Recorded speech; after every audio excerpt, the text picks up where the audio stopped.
नमस्कार। Self made tutorial में एक बार फिर से आपका स्वागत है।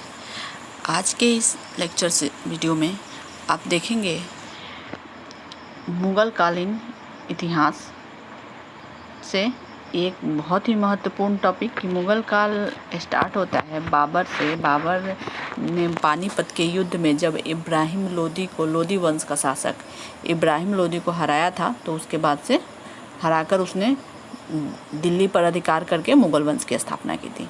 लेकिन बाबर के आक्रमण से पहले भारत की स्थिति क्या थी, उत्तर भारत और दक्षिण भारत की राजनीतिक स्थिति, ये जो टॉपिक है कि राजनीतिक स्थिति क्या थी, कि भारत के जो विभिन्न प्रांत थे, राज्य थे, उनका सिचुएशन क्या था और वहाँ के जो शासक थे उनका किस तरह से उनकी राजनीतिक स्थिति थी, इसके बारे में हम चर्चा करेंगे। तो जैसे कि टॉपिक में ही जैसे यहाँ पे आपको दिख रहा है कि बाबर के आक्रमण के समय उत्तर भारत की राजनीतिक दशा, बाबर आक्रमण करता है उसके पहले राज्यों की क्या स्थिति, क्योंकि आप यदि बाबर के बारे में पढ़िएगा, इसके लेक्चर वीडियो बाबर की उपलब्धियां, उनका साम्राज्य विस्तार के बारे में लेक्चर वीडियो जो है अपलोड हो चुका है। आप मध्यकालीन इतिहास के नाम से एक प्लेलिस्ट है सेल्फ मेड ट्यूटोरियल पे, आप वहाँ जाके उसे सर्च कर सकते हैं या देख सकते हैं।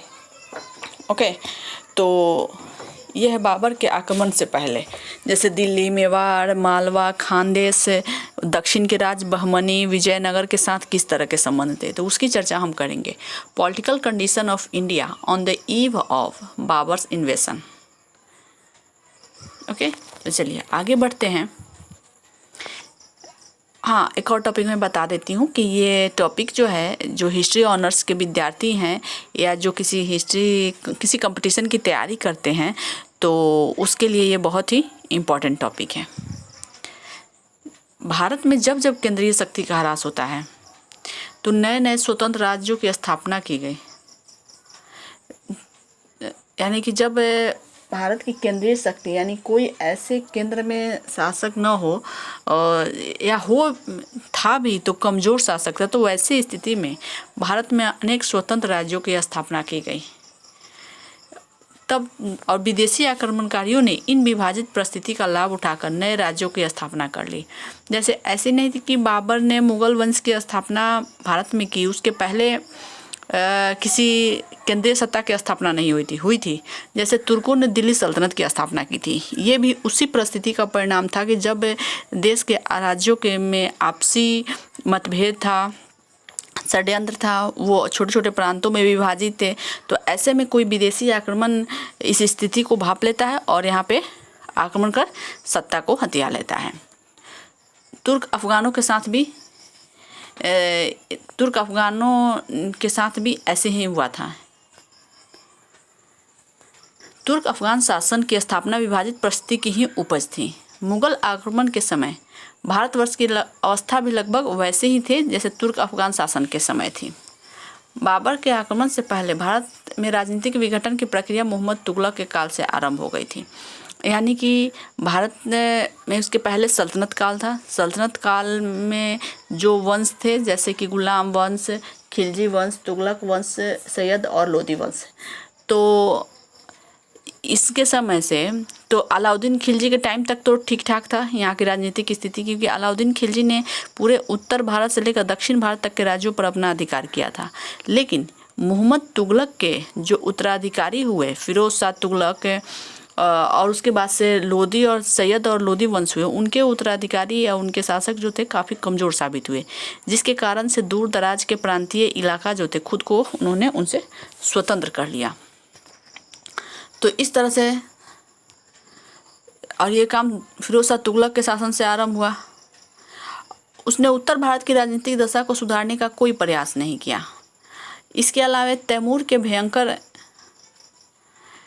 विनाश ने इस प्रक्रिया को और तीव्र कर दिया, और इस तरह से दक्षिण भारत में विजयनगर और बहमनी साम्राज्य की स्थापना हुई।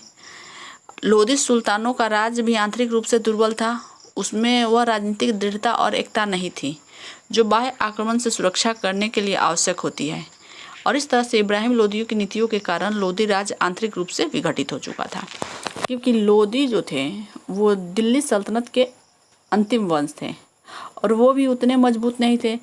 बहमनी और विजयनगर तो मोहम्मद बिन तुगलक के बाद से ही विघटित हो गए थे और लोदी और सैयद भी कमज़ोर साबित हुए, जिसका लाभ उठाकर जितने भी छोटे छोटे मजबूत राज थे, प्रांतीय राज, वो खुद को स्वतंत्र कर लिए और एक दूसरे को नीचा दिखाने, एक दूसरे की सत्ता को हड़पने और एक दूसरे के विरुद्ध षड्यंत्र करने के नीति में इतने लीन हो गए कि उन्हें ये पता न चला कि कैसे कोई विदेशी आक्रमणकारी आक्रमण करता है और उनकी ही जमी पर उन्हें परास्त करके उनकी सत्ता को, उनकी केंद्रीय सत्ता को हथिया लेता है, दिल्ली पर अधिकार कर लेता है और उन्हें अपने अधीन कर लेता है।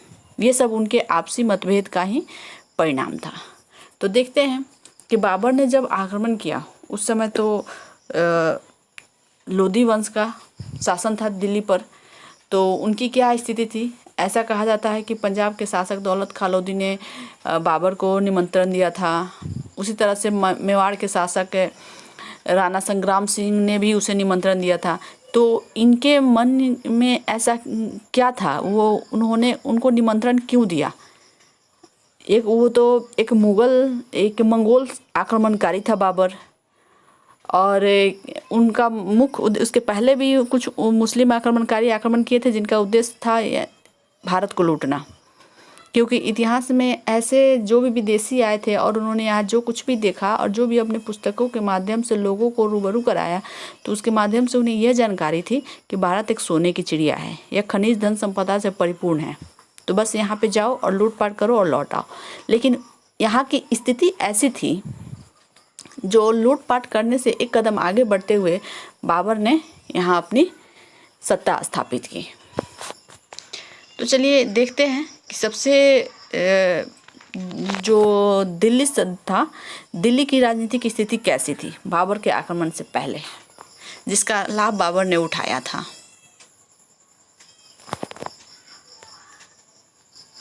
बाबर के आक्रमण के पहले भारतीय राज्यों की राजनीतिक दशा का वर्णन जो है इस प्रकार नीचे दिया गया है। तो सबसे बात करेंगे सबसे पहले दिल्ली की। तो ये जैसे कि आपको मैंने बताया कि दिल्ली पर लोदी वंश के शासक इब्राहिम लोदी शासन कर रहा था। लोदी वंश का संस्थापक तो था बहलोल लोदी। उसके बाद सिकंदर लोदी ने भी स्थिति को संभालने की बहुत कोशिश की और उसके बाद से इब्राहिम लोदी गद्दी पर बैठा। यद्यपि इब्राहिम लोदी तो उत्तर भारत का सर्वाधिक शक्तिशाली शासक था, फिर भी समस्त उत्तर भारत इसमें सम्मिलित नहीं था। इस राज्य के अंतर्गत पंजाब, दोआब, जौनपुर, अवध, तिरहुत, बिहार, बुंदेलखंड का कुछ भाग था। इब्राहिम में एक योग्य सैनिक के गुण थे, लेकिन वह क्रोधी, अहंकारी और संदेही प्रवृत्ति का व्यक्ति था। उसने अमीरों पर कठोर नियंत्रण रखे तथा उन्हें अनुशासित करने का प्रयास किया। देखिए, कभी भी किसी राज्य का विखंडन होता है, यदि टूटता है, तो इसका कारण रहता है शासक का स्वभाव, और स्वभाव के कारण भले ही कोई दरबारी हो, उसके अमीर हो, सरदार हो, सामने से कुछ नहीं करते हैं, लेकिन उनके व्यवहार से क्षुब्ध होकर षड्यंत्रों का एक मेला जो है चल पड़ता है, जो किसी भी शासक के स्थिति को कमजोर कर देता है। वही हाल था इब्राहिम लोदी के साथ। उसकी निर्दयता तथा अत्याचार इस सीमा तक बढ़ गए कि अनेक अफगान अमीरों ने इसके विरुद्ध विद्रोह कर दिया। दो महत्वाकांक्षी अफगान अमीरों आलम खां लोदी और दौलत खां लोदी ने बाबर को निमंत्रित किया। अब इसी में से दो महत्वाकांक्षी अफगान थे जो पंजाब के शासक थे, दौलत खां लोदी और आलम खां लोदी। उन्होंने बाबर को निमंत्रित किया क्योंकि उन्हें आशा थी कि वह अपने पूर्वज तैमूर के समान दिल्ली लूटने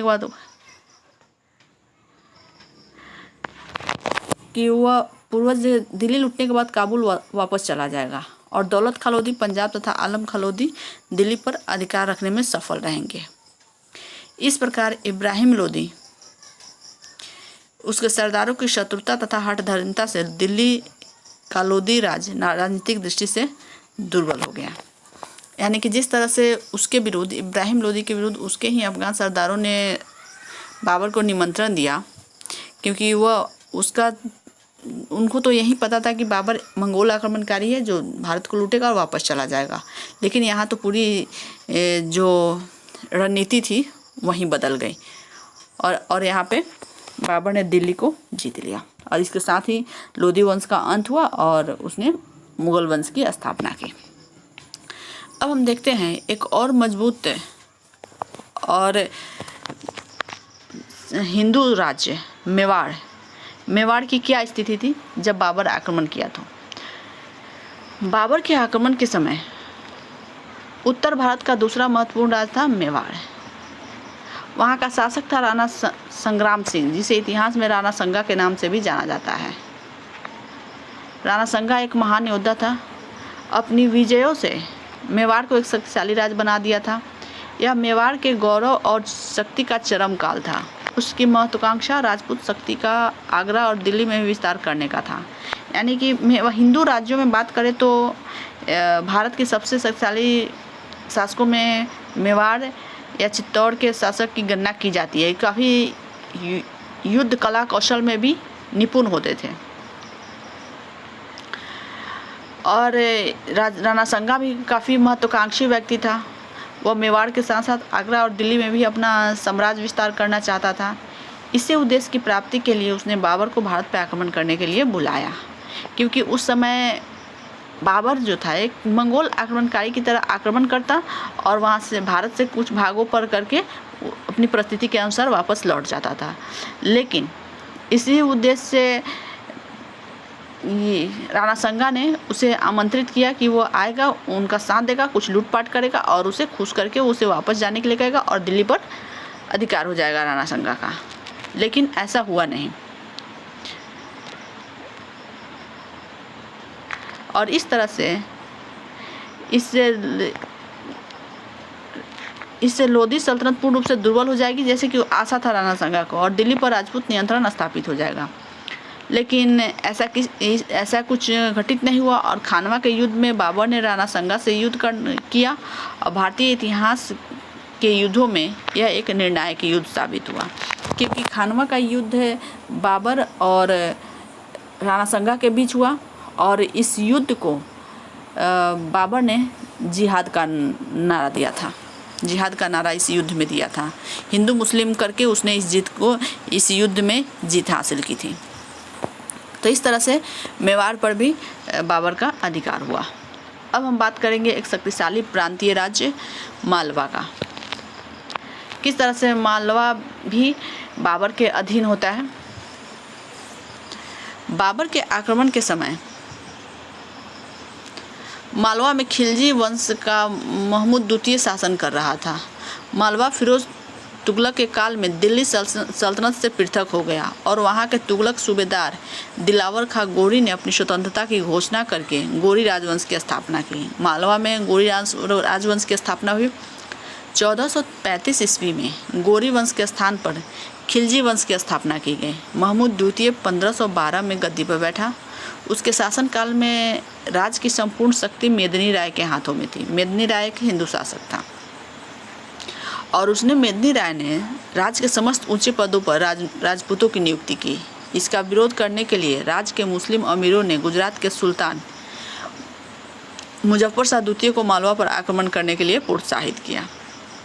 इस संघर्ष में मेदिनी राय ने मेवाड़ के राजपूत शासक राणा संगा की सहायता प्राप्त की। इस संघर्ष में राजपूत विजयी हुए और महमूद द्वितीय को बंदी बना लिया गया, लेकिन राणा संगा ने उसे मुक्त कर दिया और इस प्रकार मेदिनी राय की सत्ता पुनः स्थापित हुई और उसके बाद भी मेवाड़ तथा मालवा के मध्य संघर्ष बना रहा। 1531 में गुजरात के सुल्तान बहादुर शाह ने मालवा को जीत लिया और इस तरह से मालवा पर 1531 ईस्वी में सुल्तान बहादुर शाह ने अपना अधिकार कर लिया। आगे बढ़ते हैं और देखेंगे कि गुजरात की क्या स्थिति थी। क्या गुजरात में कुछ ऐसे शासन की व्यवस्था थी, शासक की ऐसी मजबूती थी कि वो बाबर का विरोध कर सके। तो चलिए देखते हैं गुजरात। 1401 ईस्वी में दिल्ली सल्तनत, गुजरात जो था दिल्ली सल्तनत से पृथक हो गया।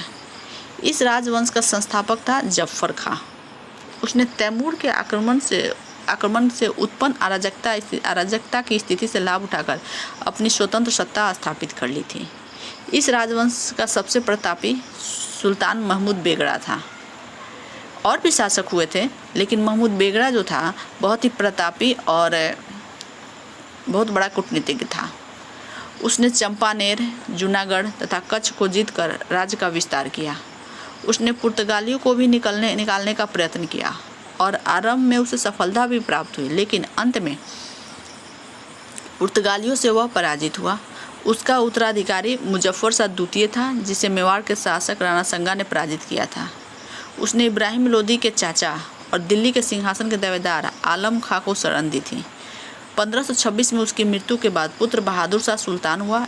वह एक योग्य शासक था। उसने बाबर के पुत्र मुगल सम्राट हुमायूं से युद्ध किया और उसके विरोधी मिर्जाओं को शरण दी थी। यानी कि गुजरात ऐसा प्रांतीय राज था, भले ही इसमें मतभेदता फूट थी जिसका फ़ायदा मुस्लिम शासक उठाते रहे, लेकिन यह गुजरात जो था आगे चल के, भले ही बाबर ने मुग़ल वंश की स्थापना की, लेकिन मुग़ल बाबर के जो वंशज थे उन्हें इसने राजनीति में टक्कर दिया था। गुजरात भले ही अकबर के समय में जाके मुग़ल साम्राज्य में गुजरात को मिला लिया जाता है। अब हम बात करेंगे भारत के एक महत्वपूर्ण राज्य बंगाल की। फिरोज तुगलक के शासनकाल में बंगाल जो था एक स्वतंत्र हो चुका था। सिकंदर लोदी ने बंगाल के शासक अलाउद्दीन हुसैन से संधि करके बंगाल की स्वतंत्रता स्वीकार की थी। इब्राहिम लोदी के काल में बंगाल स्वतंत्र बना रहा। बाबर का समकालीन बंगाल का शासक अलाउद्दीन हुसैन का पुत्र उत्तराधिकारी नुसरत शाह था। नुसरत शाह जो था शाह वो बाबर का समकालीन था, जो 1519 में गद्दी पर बैठा था। नुसरत शाह एक योग्य शासक था और उसके काल में बंगाल में शांति और समृद्धि बनी रही। कहा जाता है कि वह बंगाली साहित्य का संरक्षक तथा विद्वानों का आश्रयदाता था। बाबर ने उसके साथ संधि कर ली थी और उसके समय में बंगाल में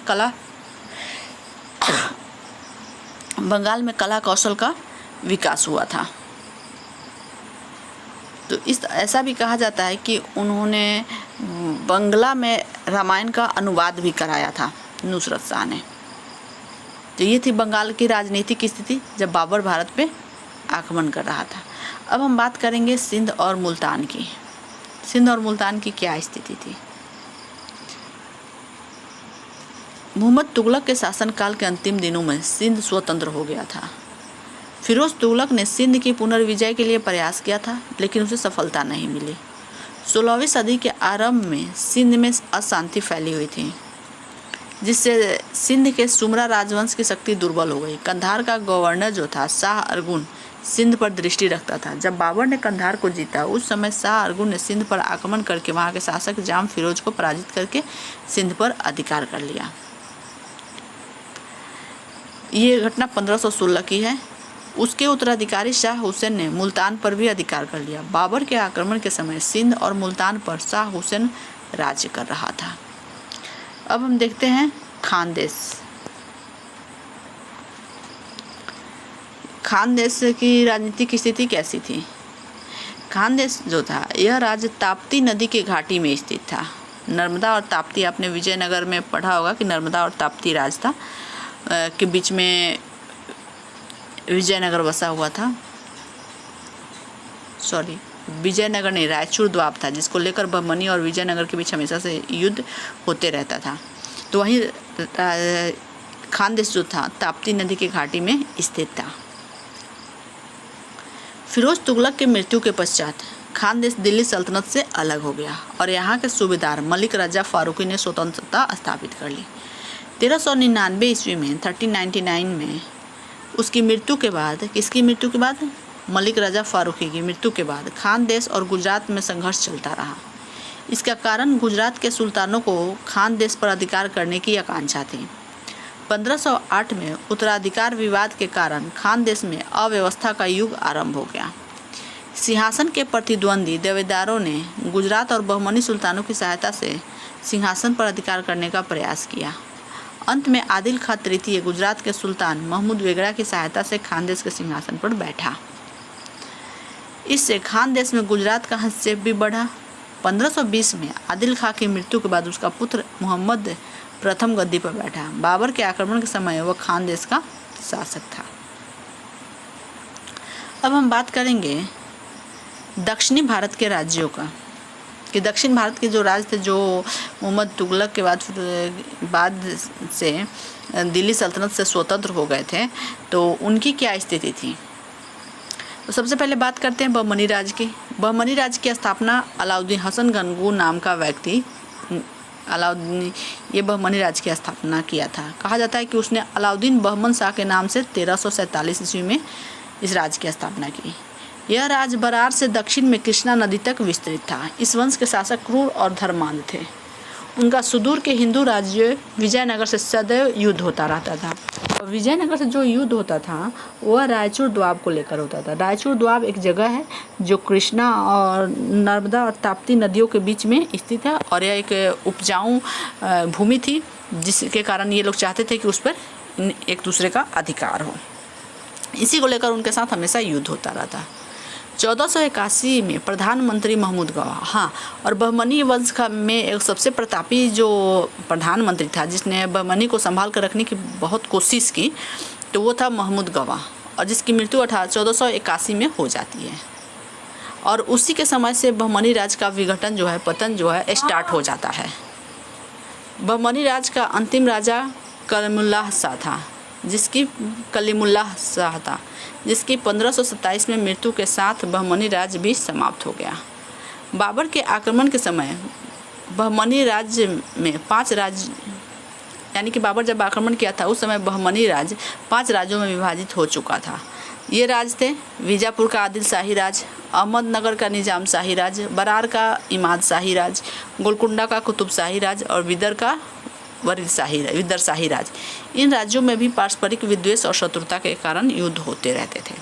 यानी कि बहमनी राज्य जो स्वतंत्र हुआ, किस तरह से 5 राज्यों में विखंडित हो गया और वो दुर्बल हो गया। अब हम बात करेंगे विजयनगर की। विजयनगर भी मोहम्मद तुगलक के शासनकाल में विखंडित स्वतंत्र हो गया था। तो विजयनगर तुगलक के शासनकाल में हरिहर और बुक्का नामक 2 भाइयों ने स्वतंत्र हिंदू राज्य की स्थापना की थी। यह कृष्णा नदी के दक्षिण में था। इस राज्य का सर्वाधिक शक्तिशाली राजा कृष्णदेव राय, जो बाबर का समकालीन था। कृष्णदेव राय के इतिहास को तो स्वर्ण युग के नाम से जाना जाता है दक्षिण भारत के इतिहास में। तो हरिहर और बुक्का नामक भाई करते हैं। कृष्णदेव राय विजयनगर बहमनी राज सदैव युद्ध में उलझे रहते हैं।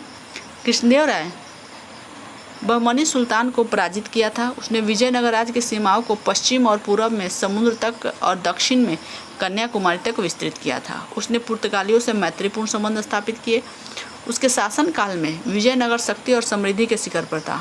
पुर्तगाली यात्री पेज और ईरानी राजदूत अब्दुल रजाक ने विजयनगर राज्य के वैभव तथा राज्य की शक्ति का विवरण दिया है।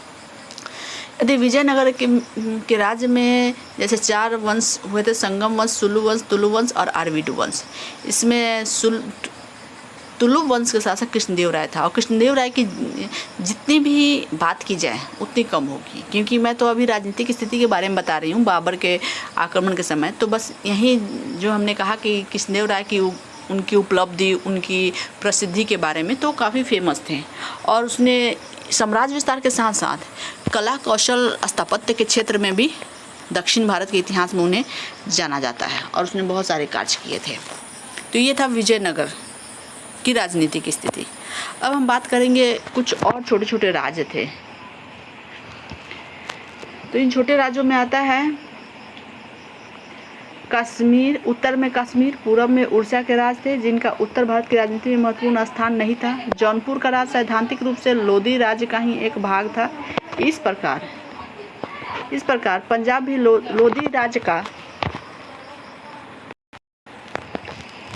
तो अन्य राज्यों में आ गया कश्मीर, और पूर्व में उड़ीसा के राज थे, जिनका उत्तर भारत की राजनीति में महत्वपूर्ण स्थान नहीं था। जौनपुर का राज सैद्धांतिक रूप से लोधी राज्य का ही एक भाग था, और इस प्रकार पंजाब भी लोधी राज्य का एक प्रांत था, और वहाँ का लोधी सूबेदार दौलत खां लोधी सुल्तान इब्राहिम लोधी की अधीनता में था। तो इस तरह से अन्य राज्यों की जो स्थिति थी, राजनीतिक स्थिति। अब हम इसका निष्कर्ष निकालेंगे कि आखिरकार इनका मुग़ल आक्रमण या मुग़ल वंश की स्थापना के समय ओवरऑल उत्तर भारत की या दक्षिण भारत की राजनीतिक स्थिति कैसी थी।